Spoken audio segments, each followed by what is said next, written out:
Hey guys, today for our second video, we're going to talk a little bit about coordinate geometry.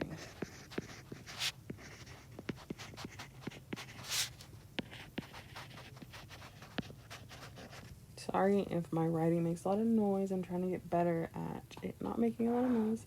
So I believe this is going to cover 2.1 as well as 10.2. And this lesson's pretty short. It mostly focuses on writing equations of lines, slope, and that kind of thing, which the kids have learned when they take Algebra 1 and maybe 8th grade, I'm not really sure. But in geometry, it's mostly used to, like we talk about, like how parallel lines have the same slope. I'll write that down.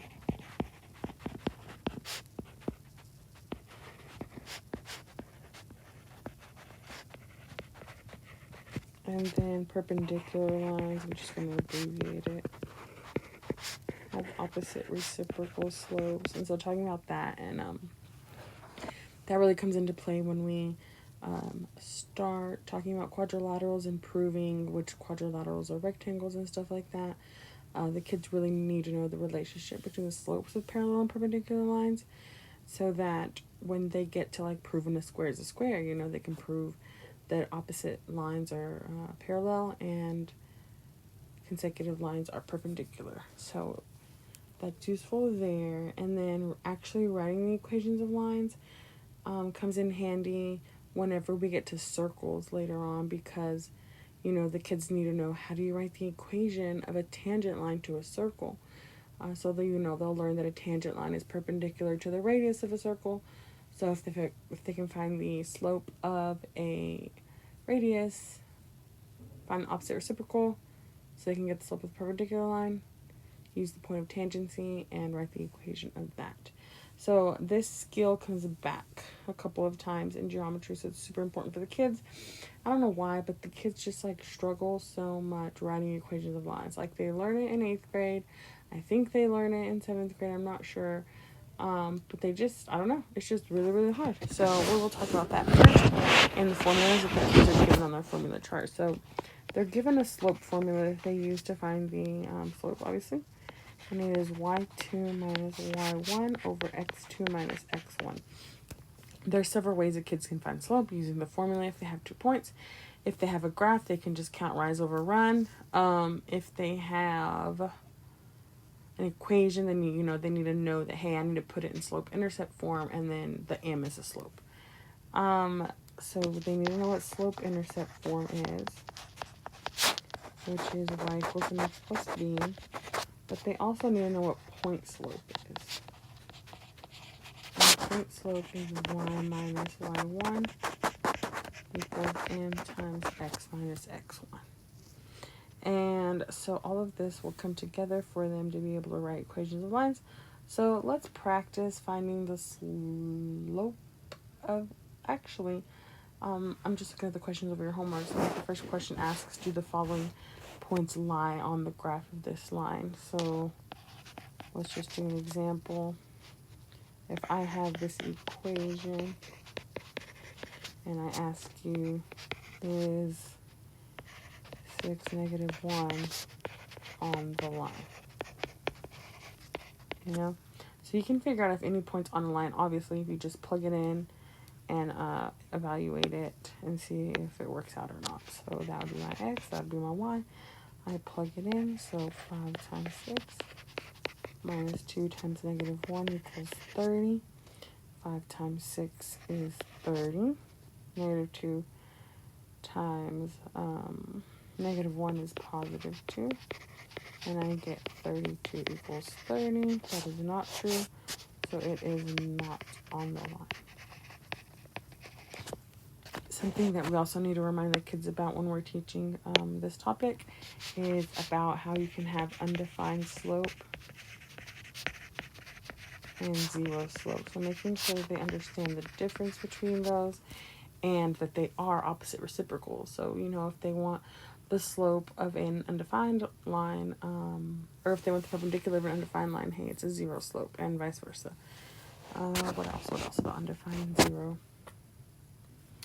know, undefined hopefully looks like this, and then 0 looks like this. So I know one way that we teach it in high school, or I think in 9th grade they learn it. I think it's like slope man they call it, but there's a little man. But anyway, basically it just has a line like this. Oh gosh. I think like they somehow make a man out of it. But then they talk about how, you know, that's a positive slope, or like, or maybe it's not a man, maybe it's a little car. And like you just, like if you have a little car, you think like, oh, he's going up the hill. Like he can go up the hill, that's positive. Straight across line, that's a 0 slope. Down, that's undefined because like you can't drive your car on a vertical line. And then this is negative. The line is going down. So different tricks for the kids to learn about slope. And, you know, you also need to talk about how if you're using the formula, it's undefined when the 0 is on the bottom. But if it's on the top, you know, you're all good. It's a 0 slope. So talking about those differences. So the next questions in your homework just ask you to find slope, which is super easy. You can use slope formula. And then there's some questions that say state whether the lines are parallel, perpendicular, or the same. Or none. So let's look at that a little bit. So if they're this parallel, then they will have the same slope. Perpendicular, obviously, they will have opposite reciprocal slopes. If they're the same line, then they'll be the same equation. Exactly. And then if it's neither one of those, then they're none. So let's take a look at these two equations. And the question is, are these parallel, perpendicular, or neither? So we want to start by solving both equations for y, and, you know, looking at the slopes that way. Because a lot of times, like, the kids will look at them like this, and they'll be like, oh, the slope is 2, oh, the slope is 8. Because they remember that in y equals mx plus b, the m is a slope. And so they forget, hey, this is in standard form. I need to put it in point slope so that I can pick out the slope. So reminding them, you know, it's super important to put it in y equals mx form. So from here, you know, minus 2x minus 2x, 3y equals negative 2x plus 6. Sometimes they get confused when we rewrite it like this. Or they'll try to subtract them and they'll make that 4x because they don't realize, hey, those are not like terms. Divided by 3. Sometimes they'll forget to divide both numbers by 3. And so you need to remind them, hey, you need to divide both numbers by 3, not just one. Same thing over here. Sorry if the pen is making so much noise. I'm like trying to slide it on there so it doesn't make that much noise. But then I feel like my hand is sliding on the screen. It's just making just as much noise. Okay, so negative 8 over 12. So you simplify that. 2 over 3 plus 2. Is that right? Yeah. So you can see that the lines are exactly the same. So these are the same line, because the y-intercept is the same and the slope is the same. So you have a couple questions like that. This homework is super short. There's only 5 questions.